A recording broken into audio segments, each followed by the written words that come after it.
Well met, traveler. In today's Stories of Skyrim video, I will be recounting the tales of a brief history of the Empire, Part 2. Let us begin.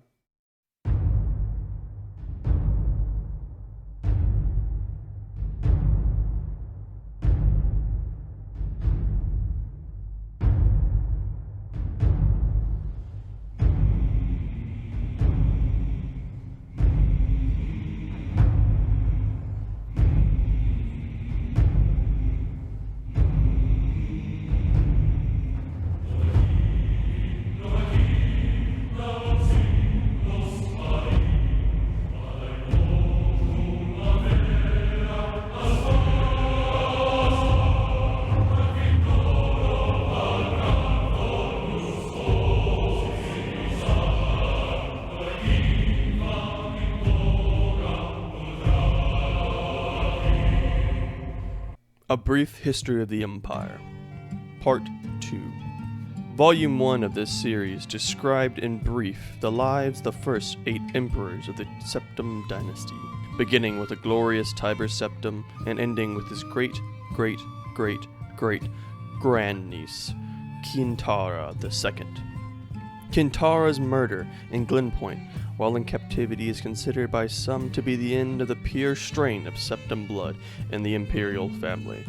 Certainly it marks the end of something significant. Uriel III not only proclaimed himself Emperor of Tamriel, but also Uriel Septim III, taking the eminent surname as a title.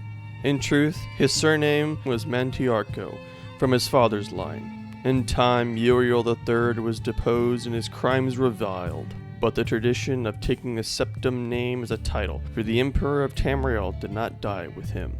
For 6 years, the War of the Red Diamond, which takes its name from the Septim family's famous badge, tore the Empire apart. Combatants were the 3 surviving children of Pelagius II's Potema, Sephoros, and Magnus, and their various offspring. Potema, of course, supported her son, Uriel III, and had combined support of all Skyrim and northern Morrowind.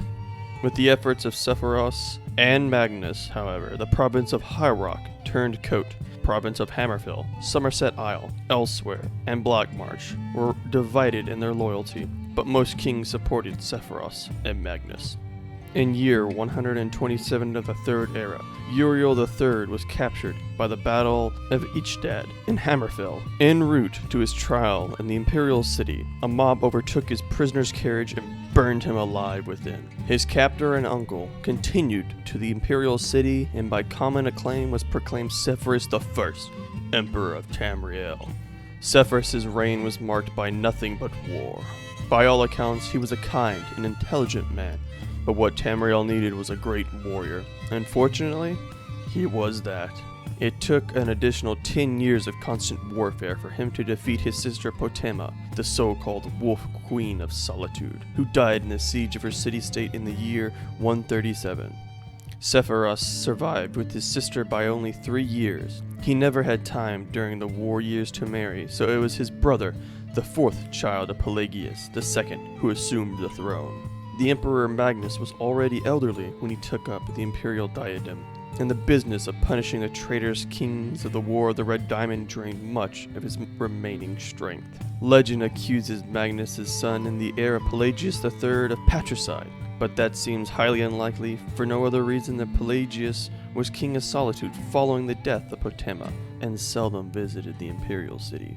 Pelagius III, sometimes called Pelagius the Mad, was proclaimed emperor in the 145th year of the Third Era.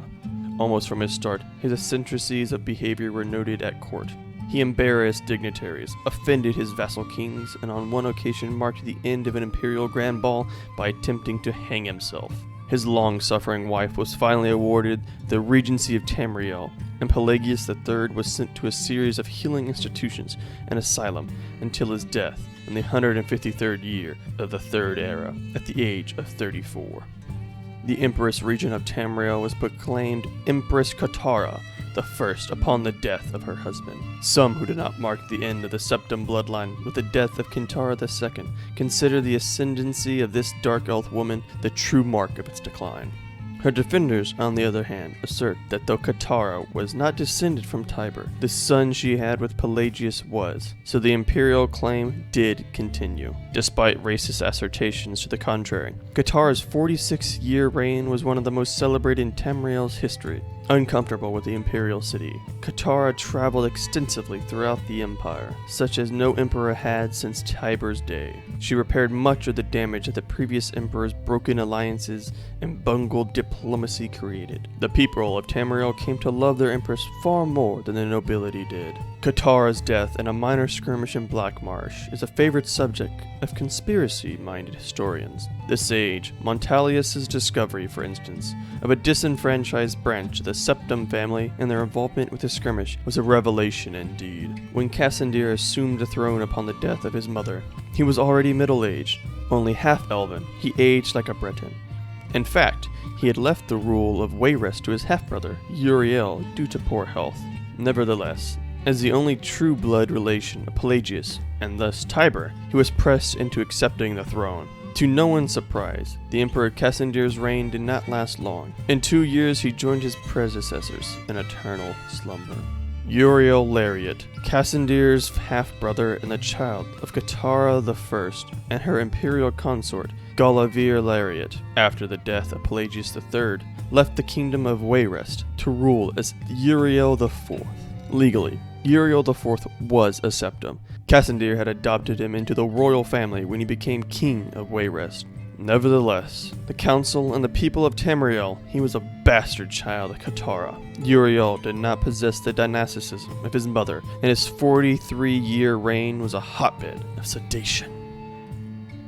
Thank you for listening to today's Stories of Skyrim episode. If you enjoyed, consider leaving a like, subscribing, and sharing this video with a friend. I thank you for listening if you made it this long, and I'll see you in the next Stories of Skyrim video.